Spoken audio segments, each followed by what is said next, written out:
back to Hey Kentucky. It is round 3 of the casting call. We have 3 new contestants here ready to go. We'll start. We have Toby, we have Matt, and we have Jolene. Let's start with you, Toby. I'm feeling on fire. I'm going Hot Topics C. C, Hot Topics C. Lexington carried out a surprise overnight removal of the Confederate statue, saying the city did not need approval from the Military History Commission to do so. Is this the best way to handle the situation?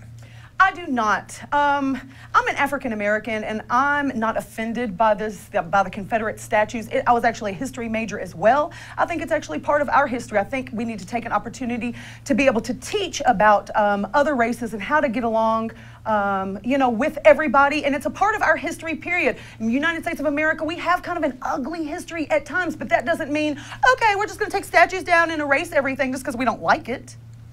Well, if we already assume that the situation isn't including that the statues are going to be removed, if we assume that had already been decided, yeah, that was probably a pretty good way to do it. Otherwise, we might have been dealing with a situation, hopefully not as vicious as Charlottesville ended up being, but it would have been a nightmare. So I think under the cover of darkness is probably a good way to do it. I don't necessarily agree that they were okay by the Military History Commission and being able to do it, but cover at night's good. I think they should have removed them, and I think it was smart to do it under the cover of night to avoid another Charlottesville. I think it's the right thing to do on both angles. Nice job to everybody. We're going to take a second. The staff and I are going to figure out who's going to the next round. All right, so we met and debated. This is a tough one to pick. I'm going to be honest with you. Let's start with you, Toby. I think you know how to have a presence on camera and you have a lot of personality, but you got to be careful to make it not seem like you're giving speeches and I'm an actor every time. Like you actually need to be maybe a little bit more natural, because I think you have great personality when you are being natural. And Matt, in the second round, we thought you were maybe one of the best people here for it. It didn't seem to me like tonight you were as comfortable, but the thing I like about your answers is when you get to the content, I think your content's actually really good. And Jolene, I really like your personality a lot too, but I have a little bit of an issue like I had with somebody in the couple rounds ago. You got to give me more. You take 2 or 3 seconds to kind of get started, and then you cut off a little short, and I don't get a whole lot of substance in what you're saying. So this one was very difficult, I'm going to be honest. And I think for any of you to win, you got some stuff to work on. But Toby, I'm going to pick you, but I'm going to tell you, if you come in with the I'm an actor again, there's a very good chance this will be your last round. Both of the rest of you have a shot with the consolation. We are continuing with round 3 of the casting call, and we have 2 contestants and another fellow. We see Jason, Kathleen, and Kevin. Now, for those of you that wonder why is Kevin here, you've seen him on the show before. We had one of our contestants get a job with TMZ and move to LA. So what are you going to do? We need an extra person. Kevin was sitting around. Kevin, thanks for joining us. Hey, thank you. Considering it was between me or a cardboard cutout of Dr. Phil, I appreciate it. I'll take Kentucky Connection and letter D. Kentucky Connection D. An animal shelter in Prestonsburg is taking wagers on where fugitive lawyer Eric C. Kahn will be found. When do you think Eric C. Kahn is brought to justice? Personally, I hope never, but I would say within a year. I mean, eventually they're going to catch up with him.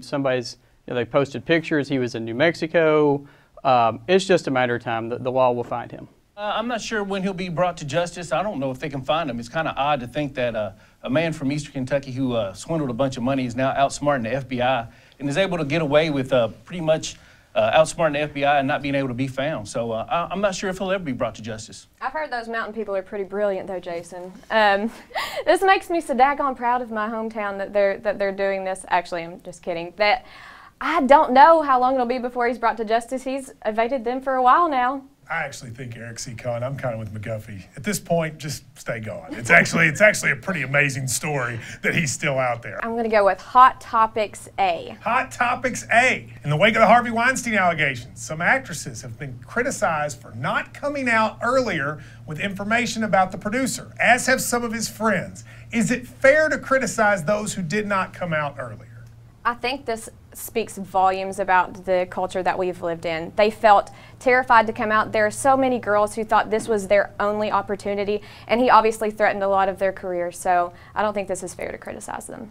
I have to agree. I think a lot of them probably did not come out because they were afraid that they might not be able to work in Hollywood again.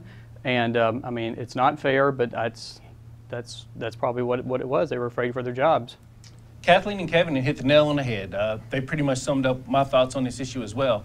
When we look at women in America and how women have been treated in the industry of Hollywood, trying to make it there, they've all had to suffer through things that haven't been fair. So to criticize those who did not come out earlier, I don't think it's fair at all. All right, thank you to all three of you. Kevin McGuffey, thank you for dressing up tonight for this important show. I'm going to take a second and go figure out who we're going to move on. After a long decision, it was very close, but we've decided to move Kathleen on to the next round. Jason, I think you have a chance of getting to be able in the consolation round. Now, if you've been watching for the past few nights, we've been showing you round 3 of the casting call competition. Now, we had 7 people who were not able to win that round, but we're having a consolation tonight. So we decided to bring them in here and let them know who those 3 people would be. Again, I appreciate all of you all doing this. Everybody did a good job. You've had to get past 130 other people just to get to here. But for the last chance competition, we are going to move on Kendall. Yes. Allison, and Jason. Oh, yes. For the rest of you, congratulations for participating. We appreciate it. And now let's get ready for the next round. So here we go. Final chance to move to the 4th round of the casting call. We have Kendall, Jason, and Allison. They're ready to roll. You guys nervous? A little bit. All right, that's all right. You can handle it. I know. Let's go to potpourri, letter E. Potpourri E. The city of Lexington has threatened to fine cable provider Spectrum based on a slew of customer complaints about the company. Is the city being too harsh to Spectrum? No, they are not. I am a Spectrum customer. I've dealt with them. Their customer service is pitiful. If Lexington is allowed to do something to make this better for all of us, I'm all for that because Spectrum has got on my last nerve every time I've called them. I'm kind of surprised they're allowed to fine. I didn't know a city could fine a cable provider for something like that. But I kind of agree. Right now, there's on my TV, they kept saying they're going to take like channels away and to call them, which is kind of getting on my nerves to have to deal with that. But I think it's interesting. But yeah, I think they're kind of the worst. So I think go for it. Yeah, I didn't know either that you could find a cable company. But like you said, I'm all for it too because my Wi-Fi in my house sucks.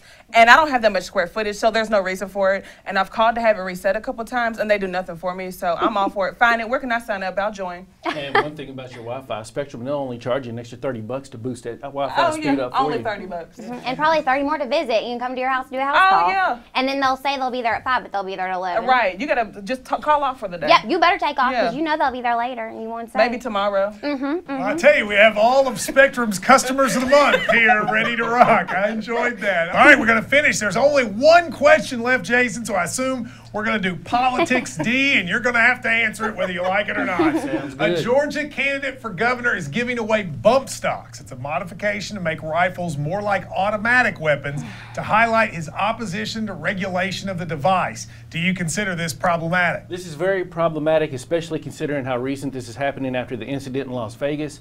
Why someone who's a candidate for a public office would even recommend something like this kind of spits in the face of all of us as Americans as we look to try to figure out some kind of way to have gun control and to make sure we're doing a better job of keeping us all safe.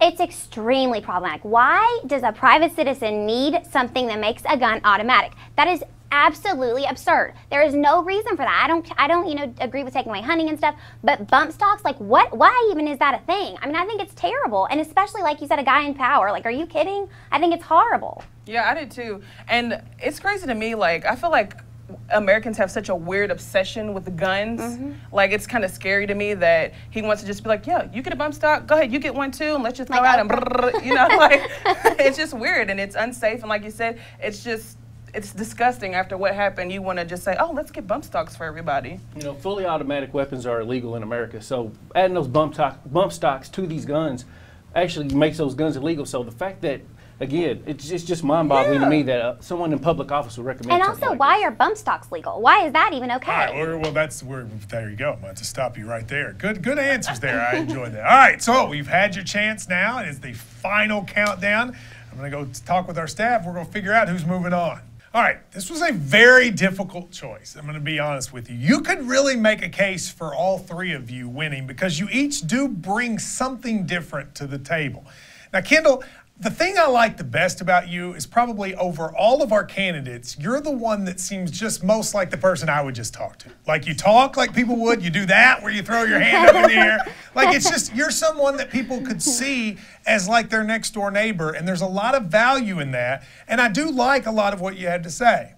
Jason, I think you also find a way, you're probably the most of the three of you in depth in terms of what you say, in terms of giving the most thought out answers. It sometimes takes you a little bit too long to get to your point, but in general, I really like the substance of your answers. And Allison, your personality is so infectious, but I do think it hides the fact that sometimes you actually say some really good stuff as well. And I think in this contest, where a lot of our other candidates tend to be a little bit more monotone, your personality does really stand out. So here's what I'm going to say. I think for the two of you that don't make it, we've actually been talking about as producers, there are some things we could see you doing. So I don't think the two of you that don't make it, that this is the last time they'll see you on this television screen. We've decided the fifth person for the next round, which is going to include pieces out and about, we've decided to pick Allison. Congratulations.